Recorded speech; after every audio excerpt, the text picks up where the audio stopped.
Welcome back, everybody, to Scramble Drill. Josh coming at you with a quick little starts of the week and week 3 preview before games begin in week 3. We got a couple news things to get into. It's mostly injury stuff, and then the starts of the week. I've also got in here a quick little note just on a player that probably should be performing better than they have been so far, but things just haven't quite worked out for them yet. Some injury news. We do not have Raheem Mostert, Keenan Allen, David Njoku, or Kenneth Walker suiting up in week 3. So what does it mean?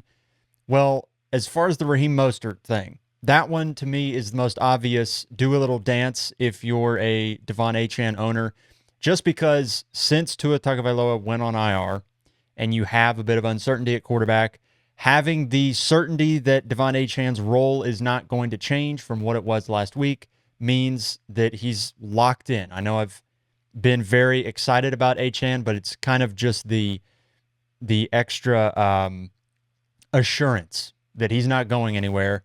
When Raheem Mostert has not played, Devon Achane has been excellent, and that's going to continue. Fire him up. Don't worry about the fact that Skylar Thompson's the quarterback there. No Keenan Allen, no David Njoku, no Kenneth Walker. This means your Zach Charbonnet shares. I guess you fire him up as a flex. You get to watch him not be great at football, and you just hope he can score for you, honestly. The Kenneth Walker thing, that to me means Seattle's going to pass the ball a bit more. I don't think they trust Zach Charbonnet, to be totally honest with you. And so I'd be more excited about a repeat performance from Jackson Smith-Njigba, from DK Metcalf. I'm pretty excited about this offense this week. Maybe I'm biased. Maybe there's a bit of Seattle Seahawk homerism in there. I don't know. But when Kenneth Walker plays, I think coaching staff there feels really comfortable trotting him out and giving him a pretty heavy workload. I don't think they've got that same confidence in Zach Charbonnet. So we'll see how it goes, but maybe just a little nugget to keep in the back of your mind. Without Keenan Allen, I think you feel pretty decent about Rome Odunze. DJ Moore's locked in. No changes there. But Keenan Allen not getting in there and playing, occupying that over the middle role, that slot role in the offense, just means Odunze has more opportunity. Now, it sort of remains to be seen if they improve as an offense, and I think they will over time. But Odunze is kind of on a fringe flex role for me right now. I don't know that I'd feel super confident about it, but if you're in a spot where you need somebody to go in there, Odunze's, that's not the worst thing you can do at the moment. A quick note here. The tight end position thus far this season has been pretty much terrible. Unless you got Brock Bowers or Trey McBride in drafts, you're feeling pretty rough about your tight end so far this season. And it's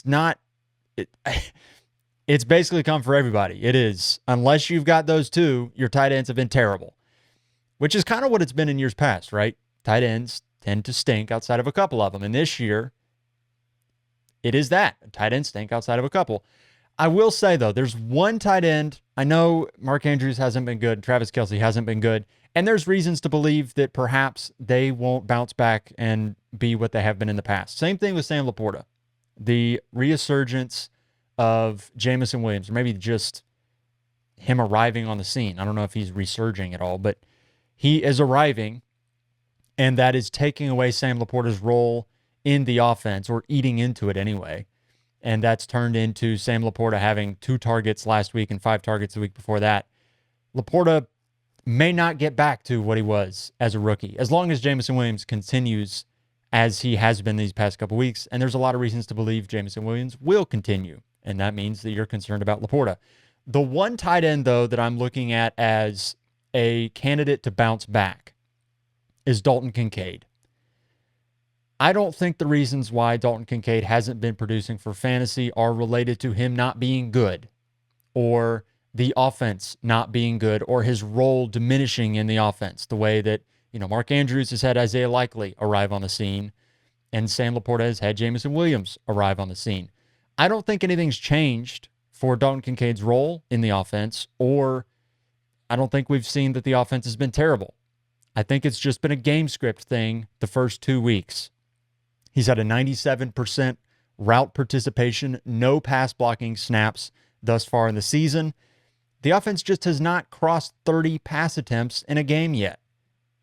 Thursday night last week, they absolutely monkey stomped the Miami Dolphins, and there was no reason to throw the ball in the second half. And in week 1, they were efficient running the ball as well. And so there just was not a need to throw the ball. I think there will come a point when they need to throw the ball more than they have been. I mean, they only attempted 25 passes in week 1 and 15 passes in week 2. Over the history of Josh Allen's career, they have been a pretty high volume pass offense. And I can hear you saying now, well, under Joe Brady, they don't throw the ball as much, which is true. They don't. But they cross 30 pass attempts pretty regularly, even when Joe Brady was the coordinator last year when he took over for Ken Dorsey. I still expect them to be a middle-of-the-pack pass volume offense, even though the weapons aren't amazing.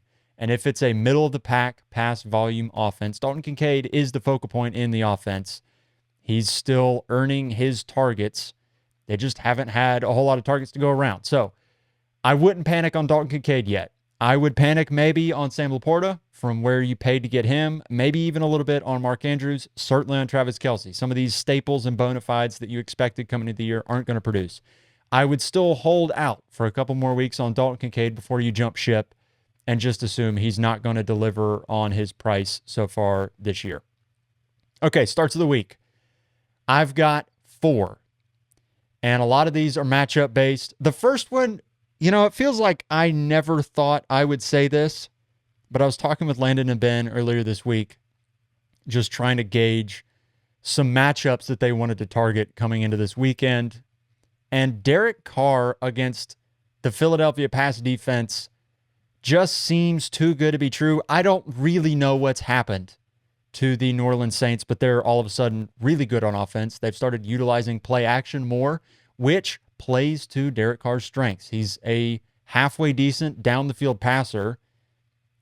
For whatever reason, he didn't throw the ball down the field at all last season, and he's throwing the ball down the field more this year. And Rashid Shaheed and Chris Olave are 2 really capable down the field threats, and they're using that. And then they're using Alvin Kamara in the run game really effectively. So I don't know if I should buy into the Saints so far this season, but over the past 2 seasons, the Philadelphia pass defense has not been very good, and it's not super great this year. It's 21st against the pass for fantasy football so far. It's a nice matchup. I think you can ride the wave a bit with Derek Carr going in here to week 3. Let him prove you wrong first before you bail on him. I think this is a matchup you can target. Another matchup you can target, it's the Washington Commanders. Week in and week out, there's going to be 3 matchups that I think I'm going to target. It's going to be the Indianapolis Colts run defense. It's going to be whoever is playing the Panthers and the Commanders. And it just so happens that the Cincinnati Bengals are playing the Commanders this week. So fire up your Bengals. I know they haven't been great so far, but obviously you're starting Ja'Marr Chase. Obviously you're starting T. Higgins. The one I want to point out is Zach Moss.